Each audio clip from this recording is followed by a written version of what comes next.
yang sama-sama kita muliakan para sahabat Hadratus Syekh Ahmad Sahibul Wafat Tajul Arifin yang sama-sama kita hormati Sahibul Bait, pemangku manaqib, Bang Sahat Saputra sekeluarga besarnya, para mubalighin Mubaligh Da'iyah Tariqah Qadiriyah Naksabandiyah, Pondok Pesantren Suryalaya, wabil khusus Kersana Al-Mukarram Ustaz Syahrul Tanjung, Al-Mukarram Ustaz Lukmanul Hakim, dan juga sesepuh khotamah dan manaqiban Ikhwan dan Akhwat Tariqah Qadiriyah Naksabandiyah, Pondok Pesantren Suryalaya rahimahumullah. Benar kata pepatah mengatakan as-sihhatu tajun ala ru'usis al-sihha la yaraha ilal mardu. Sehat itu mahkota untuk orang-orang yang sehat. Tidak bisa melihat nikmatnya sehat kecuali orang yang sedang sakit. Maka benar kata Rasul, ada nikmat yang sering kita lupakan, adalah nikmat sehat. Syukur Alhamdulillah kita diberikan sakit agar kita ingat bahwasanya kita adalah manusia yang lemah dan butuh kepada Allah. Karena ada hamba Allah yang tidak pernah sakit, sakit kepala pun tidak pernah. Siapa itu? Fir'aun. Maka dia menjadi orang yang sombong. Kalau ada lagu, dulu ada lagu dari Maggie Z itu tuh, daripada sakit hati lebih baik sakit gigi. Kalau ikhwan mah lebih baik sakit hati daripada sakit gigi ikhwan. Kenapa? Ikhwan mah sakit hati ada obatnya, kalimatul la ilaha illallah. Sakit gigi bikin susah zikir, betul ya. Sakit hati kita zikir, hilang lagi sakit hati. Ikhwan akhwat Tariqah Qadiriyah Naksabandiyah, Pondok Pesantren Suryalaya, wabil khusus Sahibul Bait, Bang Sahat Saputra yang dawam istiqomah menyelenggarakan manaqib yang benar kata Al-Maghfurlah dengan jejen, hikmat ilmiah itu sulit, lebih sulit hikmat amaliyah. Tapi yang lebih sulit daripada keduanya adalah hikmat maliyah, hikmat harta. Makanya rukun Islam terakhir adalah pergi haji. Itu kan perlu harta yang besar, butuh pengorbanan harta yang luar biasa. Buktinya di ruangan ini yang haji paling berapa orang, sisanya kan belum, betul ya? Saking beratnya. Sama juga di sini yang jadi pemangku manaqib tidak sebanyak yang hadir, betul ya? Betul, karena memang pengorbanan luar biasa. Maka dikatakan oleh Kersana Al-Maghfurlah dengan dijen, sebenarnya orang-orang yang mengorbankan hartanya, meskipun dia beramal sekedarnya, itu cepat sampainya kepada Allah. Dia punya amaliyah sekedarnya, tapi dikorbankan hartanya fisabilillah untuk manaqibah, untuk Suryalaya, maka lebih cepat sampainya. Apalagi sudah korban harta, luar biasa amaliyahnya, luar biasa. Kita doakan semoga Bang Sahat yang sudah banyak korbankan harta, tenaga, pikiran, Allah ganti dengan yang berlipat ganda, amin. Ya Allah jadikan keluarga yang sakinah mawaddah warahmah dan hasil maksud, amin ya rabbal alamin. Tariqah Qadiriyah Naksabandiyah, Pondok Pesantren Suryalaya. Di awal hikmat ilmiah pada malam hari ini dibuka dengan Al-Quran surat Al-Isra ayat 85, di mana Allah Subhanahu wa taala menegaskan, a'udzubillahi minasyaitonir rajim, wa yas'alunaka 'anir ruh qulir ruhu min amri rabbi wa ma utitum minal ilmi illa qalila.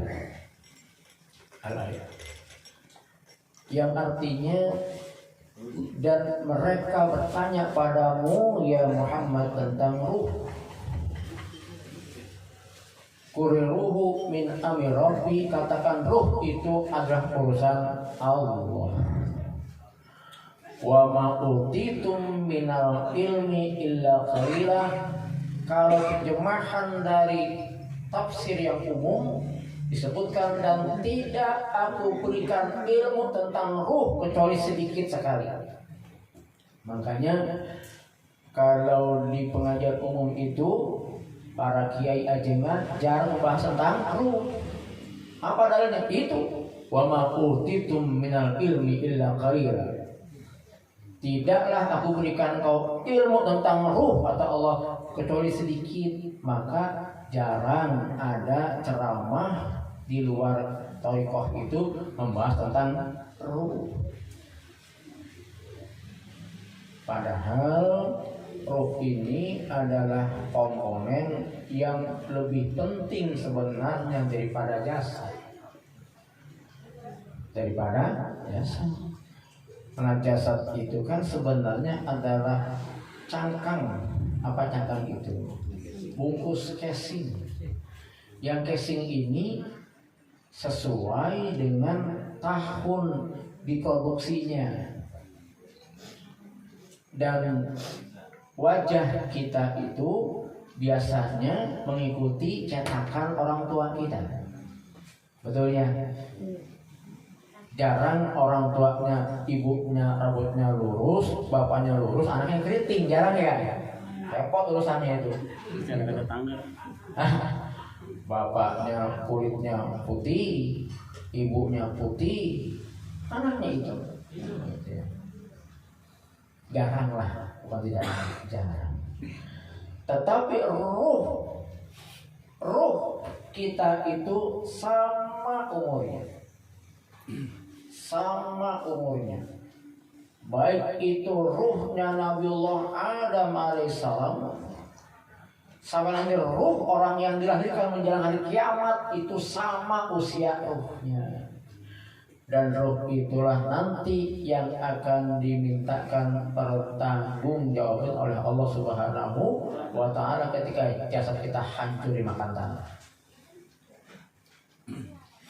Maka dalam kajian tasawuf itu, arti wa ma utitum minal ilmi illa qalila, artinya dan benar-benar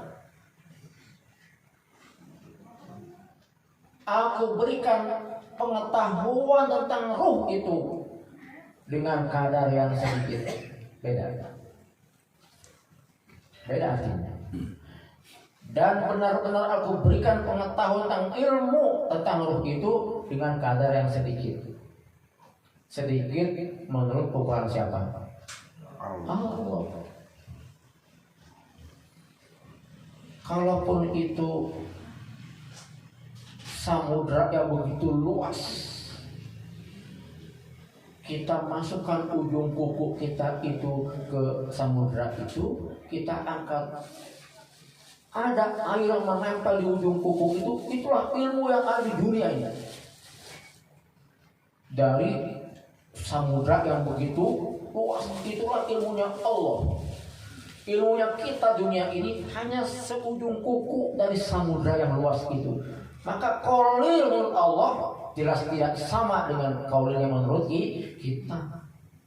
Sedikitnya menurut Allah tentu nggak akan sama sedikitnya menurut manusia. Maka ada kisah yang masyhur di mana baginda Rasul Shallallahu Alaihi Wasallam memasukkan tanah di Karbala ke dalam satu, kalau kita mungkin bilang toples lah, satu bejana. Beliau ambil tanah dari tanah Karbala, dimasukkan ke dalam toples gitu, dan berkata kepada putranya, nanti sepeninggalan aku, jika tanah di dalam wajah ini berdarah, maka berarti cucuku itu terbunuh. Siapa itu Pak? Sayyidina Husain. Padahal ketika beliau bicara begitu, Husain masih bayi. Masih bayi. Berpesan, apabila tanah yang ada dalam wazan ini nanti mengeluarkan darah, maka berarti cucuku terbunuh. Kok bisa tahu? Beliau itu bukannya adalah Rasulullah SAW, utusan Allah, bahkan Habibullah, kekasihnya Allah. Silakan tafsirkan sendiri tentang kata itu. Kemudian sahabat khalifah pertama Abu Bakar Siddiq anhu, satu hari berkata kepada putrinya Siti Aisyah radhiyallahu anha, wahai Aisyah, berikan aku kain kafan. Kata Aisyah, wahai ayahanda, untuk apa kain kafan itu? Untuk aku. Kenapa kau ya ayahanda? Sebentar lagi aku akan dipanggil Allah. Ketika Siti Aisyah membeli kafan, datang ke rumah, tepat itu Abu Bakar Siddiq meninggal dunia. Kok bisa tahu? Maka Habib Lutfi itu pernah bercerita, ada serombongan jemaah haji dari Tarim. Tarim itu di mana? Yaman. Berangkat haji dari Yaman ke arah Al-Madinah Al-Munawwarah sebelum ke Mekah untuk ziarah ke makam kakek dari Al-Imam Yahya sebagai Ahlul Bait keturunan Rasulullah SAW, memimpin rombongan itu. Di tengah perjalanan ada salah satu orang rombongan itu yang meninggal dunia. Belum sampai ke Hujrah Syarifah sudah meninggal dunia di perjalanan. Maka Al-Imam Yahya berbisik ke telinga si mayit itu, wahai, jangan kau meninggal dulu. Niatmu itu untuk ziarah ke makam kakekku. Kalau sudah ziarah ke makam kakekku, silakan kau mati lagi. Itu orang hidup lagi. Itu hidup lagi.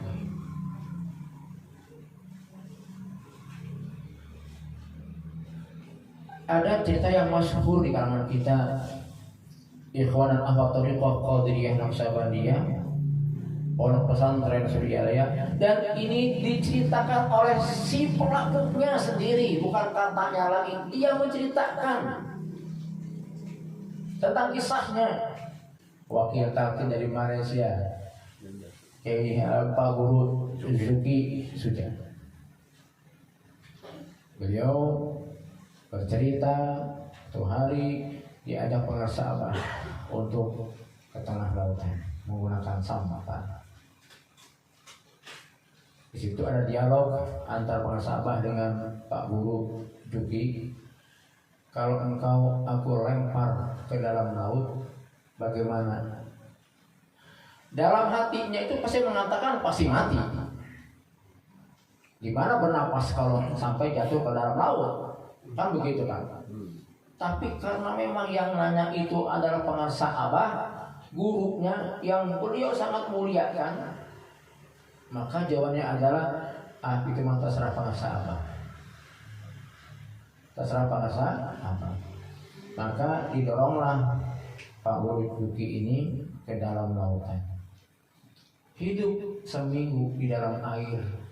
Beliau cerita ada ikan lewat, menyaksikan bagaimana itu kondisi dasar laut. Ketika sholat, beliau sholat, kita bingung bagaimana wudunya. Sudah tidak lagi kita bisa cara dengan logika kita.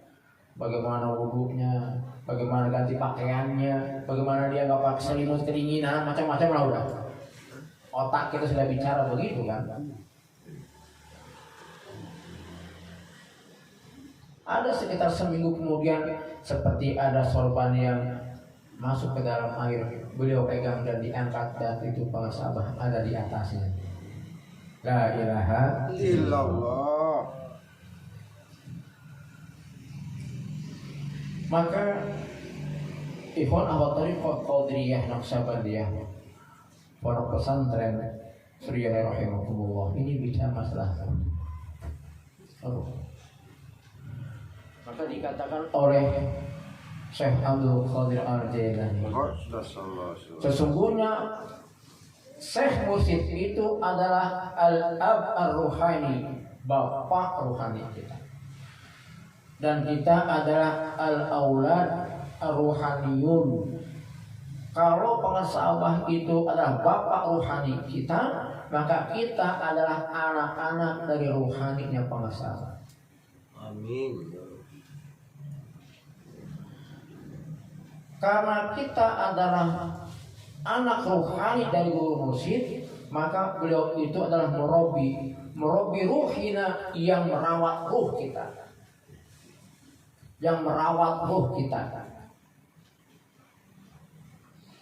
Maka Tuhan saya menegaskan, fala buddha likulli muridin ilallahi min saykhin, kata Tuhan saya, wajib bagi siapa saja yang menjadi murid. Apa murid itu, Pak?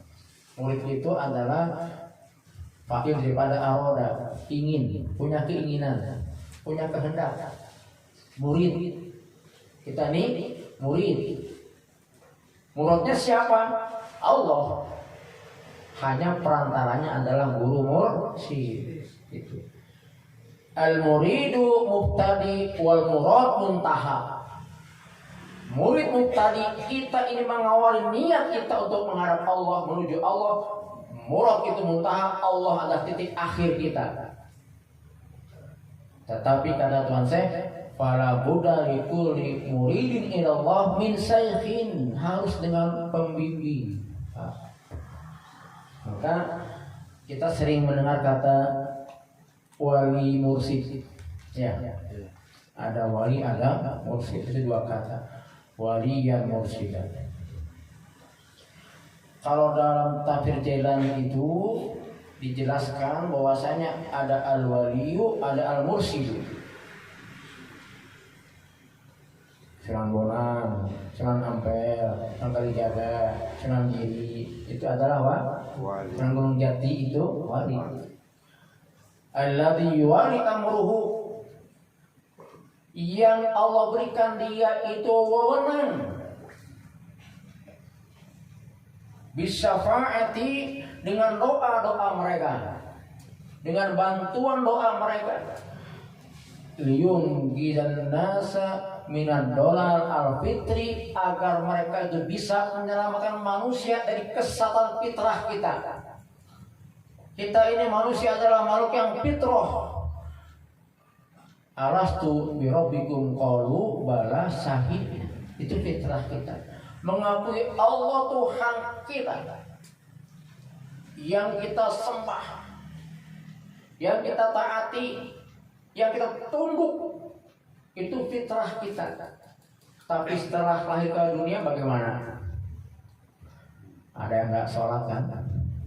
Berarti nggak tunduk, nggak patuh, tidak ibadah kepada Allah.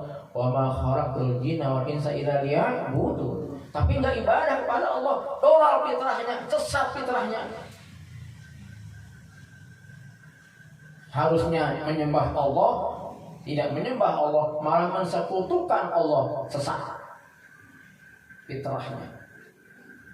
Bukan menuhankan Allah, menuhankan selain Allah, sesat lagi fitrahnya. Maka tugas wali itu kan adalah bagaimana bisa meneruskan yang sesat tadi itu. Dari ceritanya itu bagaimana orang yang menyembah berhala menjadi tauhid kepada Allah. Tugas wali.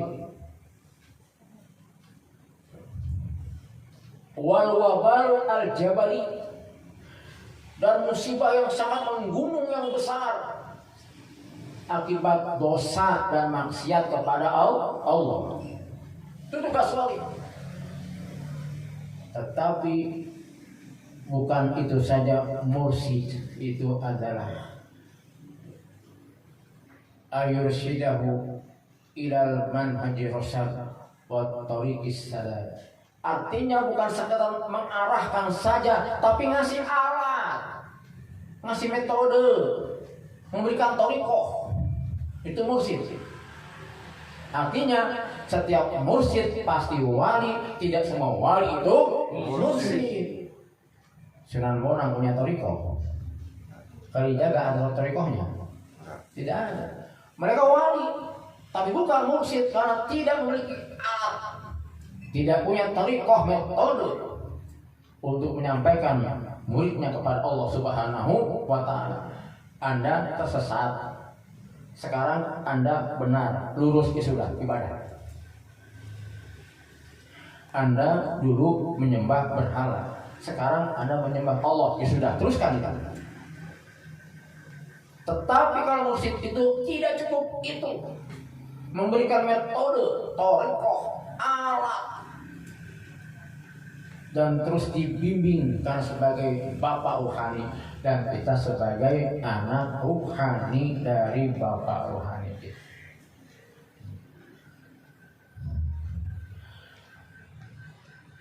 Maka dikatakan tadi Tuhan Syekh, fala buddha likuli murid Allah min syaihin, fasaihu huwa tariq ilallah.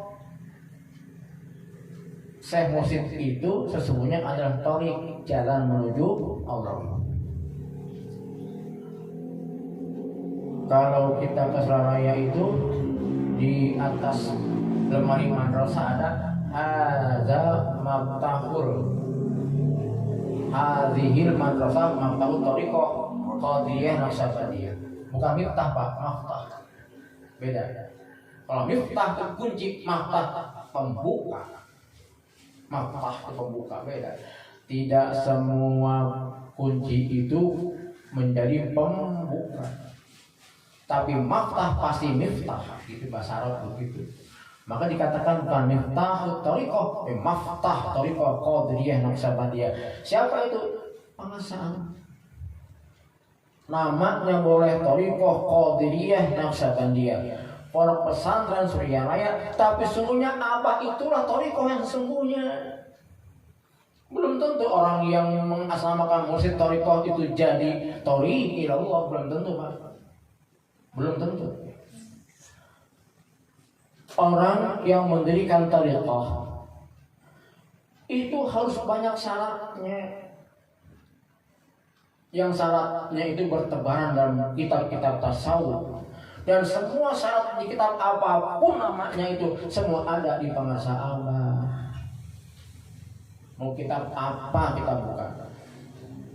Di sini bilang ada 5 syarat, di sini ada 6 syarat, 10 syarat, 12 syarat, semuanya ada di pengarsa Allah. Karena beliau adalah at-tariq ilallah, itulah hakikat thariqahnya di pengarsa Allah. Di Mangkok bahkan dibahas bagaimana ada orang kena penyakit taun, disuruh minum air madrasah kan ya, disuruh makan jukut ataupun rumput madrasah. Bukan masalah rumputnya, bukan masalah air madrasah, yang nyuruhnya siapa? Tuhan Syekh. Itu hanya wasilah saja. Maka bisa jadi kalimatnya sama, la ilaha illallah, khotamannya sama, tanbihnya sama, tapi beda mursyidnya belum tentu sama Pak value-nya. Karena sesungguhnya Syekh itu at-tariq ilallah, itulah hakikat thariqah, ya Syekhnya itu.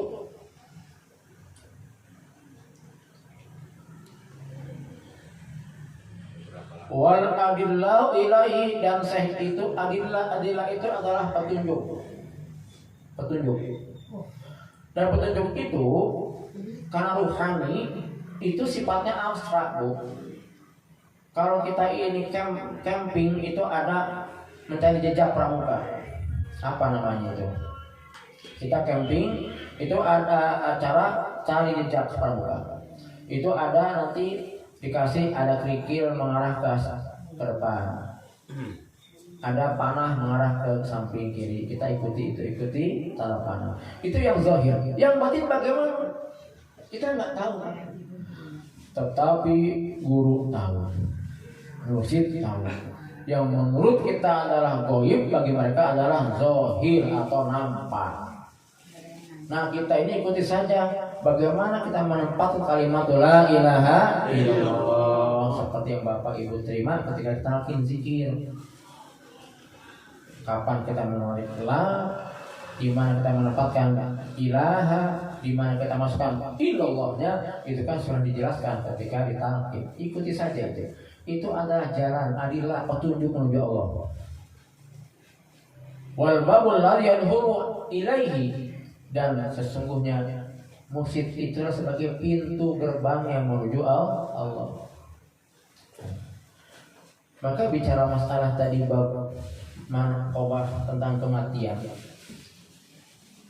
ada syarat murid kepada syekhnya.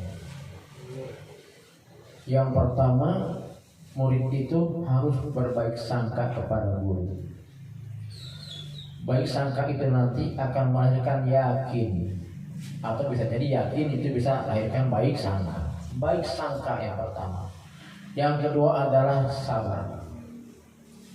Kata Tuhan saya, antas biro ala mararati dawaihi, kamu sabar terus berobat untuk mengobati penyakit rohani. Kita ini bisa mendeteksi penyakit zahir.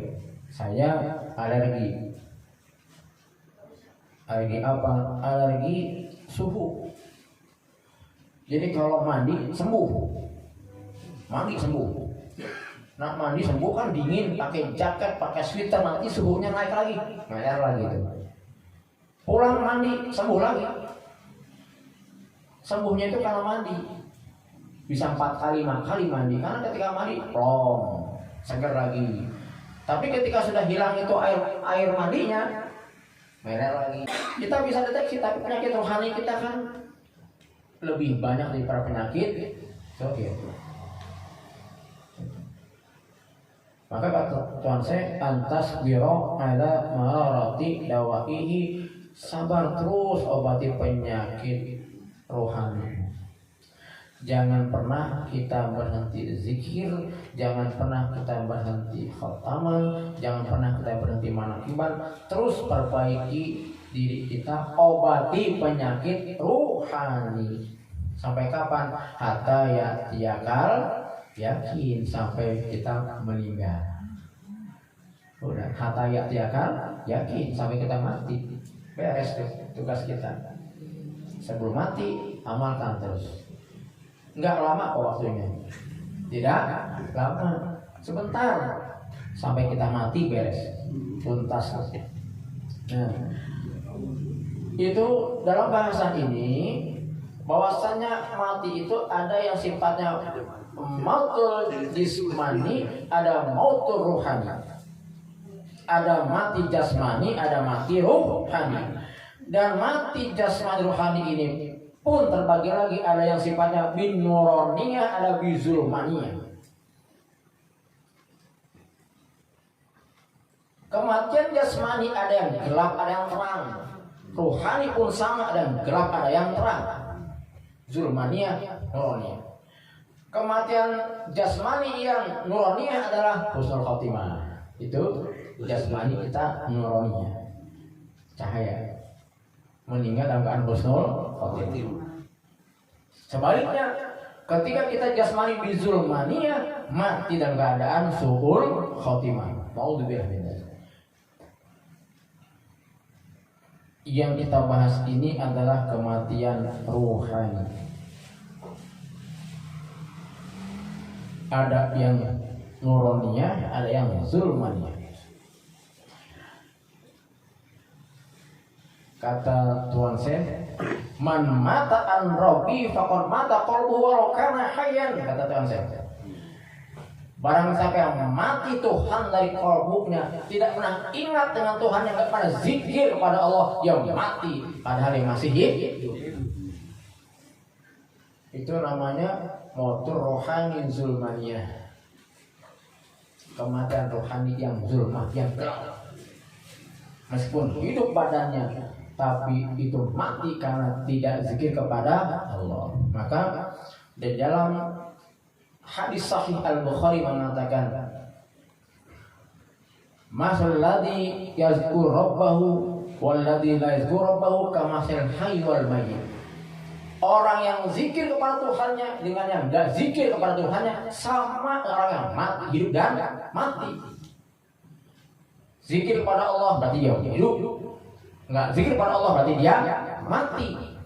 Kata Rasul itu, hadis sahih itu. Berarti itulah mautur rohani az-zulmaniyah. Hidup orangnya enggak zikir kepada Allah, mati rohaninya. Meskipun hidup badannya.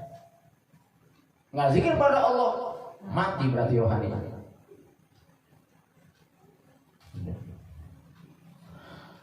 Ada yang bagus itu mautur rohani an-nuraniyah. Bin-nuraniyah, kematian rohani dengan cahaya. Ini yang disebut dengan mautul iradah. Mati iradahnya. Mati keinginannya. Kalau kita kan mesti banyak kemauan Pak ya. Mesti banyak keinginan. Mau ini, mau itu, mau ini, mau itu. Contoh daripada kajian ini adalah sahabat Abu Bakar Siddiq radhiyallahu anhu. Ketika beliau itu diangkat jadi khalifah, kalau kita mah presiden lah, kalau kita mah raja gitu ya, khalifah. Semua hartanya disedekahkan kepada Allah sampai fakir dia. Ada yang begitu sekarang. Pas belum jadi menteri, nggak punya duit, jadi menteri 10 miliar hartanya. Gitu kan ya. Beliau jadi akan jadi khalifah, semua disedekahkan untuk fisabilillah sampai fakir, nggak punya uang sama sekali, makan pun susah. Sampai itu sahabat Umar bin Khattab inisiatif, udah kalau begitu dari Baitul Mal itu berikan jaminan makan untuk Abu Bakar Siddiq untuk makan. Padahal beliau itu sebelum jadi khalifah adalah saudagar, konglomerat bahasa kita. Semua diimpakkan untuk fisabilillah, habis hartanya. Sudah nggak ada iradah lagi. Maka kata Rasulullah, kalau kamu ingin lihat ada mayat berjalan, tuh lihat Abu Bakar Siddiq. Itu begitu kata Rasulullah. Kenapa begitu? Hidup dia, tapi mayat enggak ada kemauan sama sekali, tidak hanya kepada Allah Subhanahu wa Ta'ala. Disuruh makan tidak mau, disuruh minum malah menangis. Kata sahabat, "Pak, kenapa nangis terus Abu Bakar Siddiq?" Kata beliau itu, "Aku hanya ingat Allah." Udah habis tuh iradahnya. Habis iradahnya. Itu yang namanya mautur rohani bin nuraniyah. Kita ikhwan ini paling tidak diajar oleh guru menghilangkan iradah kita, kemauan kita. Paling enggak dari maghrib ke isya ya, yang biasanya megang remote. Bu, apa tuh acara musik maghrib isya itu? Nah, sinetron apa itu kira-kira? Nah, karena itu lagi manakib, dilepas tuh iradah untuk megang remote-nya. Karena manakib juga itu iradah tidurnya agak digeser dikit, sudah jam 10:30 belum tidur juga, hati mah sudah nggak betah. Itu mana jauh pulang ke Ciomas misalnya begitu, hujan lagi, masih harus dengerin ceramah lagi. Iya, Ciomas dekat Bapak di mana Pak? Dekat Pak, Tolak Putih. Di mana itu? Oh, berapa Bapak jauh mah? Cibinong. Coba dekat Ciomas mah Kang Haji. Cibinong. Jam segini masih di Bang Sahat coba. Walaupun karena mana kita protes Pak. Pengajian biasa jam 10 lewat habis tuh. Saya mana Kim? Kenapa? Diajar guru matikan iradah. Ya meskipun beberapa saat di mana Kim. Gitu ya. Irodah kita tidur sampai full subuh, dibangun jam 2 ngapain? Mandi. Saya pernah Pak kelepasan ceramah di masyarakat, pernah kelepasan bicara tahajud. Saya bilang sebelum tahajud Pak kita mandi dulu. Teriak Pak itu Pak Haji, teriak itu. Wah Pak Ustadz, boro-boro mandi Pak, bangun kita susah disuruh mandi lagi katanya gitu. Benar Pak itu, teriak Pak, protes. Saya lupa gitu kalau itu bukan ikhwan. Gitu. Ikhwan malam itu mandi sebelum sholat. Bagaimana Pak Ustadz pakai air hangat? Ya boleh aja, bagusnya air yang dingin ada di situ. Manfaat dan faedah. Bapak Ibu rahimakumullah, paling tidak dengan ayat yang tadi kita baca di awal, wa ma utitu minal ilmi illa qalila, itu benar Allah berikan pengetahuan tentang ruh, tapi sedikit. Tapi Allah kasih. Makanya gak heran kalau bahasan thariqah itu tidak jauh dari masalah ruh. Dan kita ditalkin pun ini semuanya untuk memperbaiki ruh kita. Sholat pun dibahas ruh. Sholat membahas ruh Pak. Saya di pesantren hampir 4-5 tahun gak pernah itu sholat membahas ruh. Paling membahas niat, takbir, bacaan, ruku, sujud, salam, beres, udah. Tapi di thariqah sholat aja membahas masalah ruh, masalah batin, masalah ruhani. Itu bahasa thariqah. Kenapa? Tadi itu dalilnya. Dan memang yang jadi acuan daripada kita berthariqah adalah untuk memperbaiki ruh kita. Maka dikatakan salik itu adalah orang yang sedang belajar memperjalankan ruh kita menuju Allah. Itu salik. Orang yang sedang belajar memperjalankan ruh kita menuju Allah dengan bimbingan Syekh Mursyid. Semoga hikmat ilmiah ini bermanfaat buat kita semuanya dan menambah yakin kita kepada ajaran kita, kepada amaliyah kita, kepada guru musik kita, dan semoga kita diaku murid oleh para sahabat. Amin ya rabbal alamin. Hada nari hada, aku lakum assalamualaikum warahmatullahi wabarakatuh. Waalaikumsalam warahmatullahi wabarakatuh. Allah.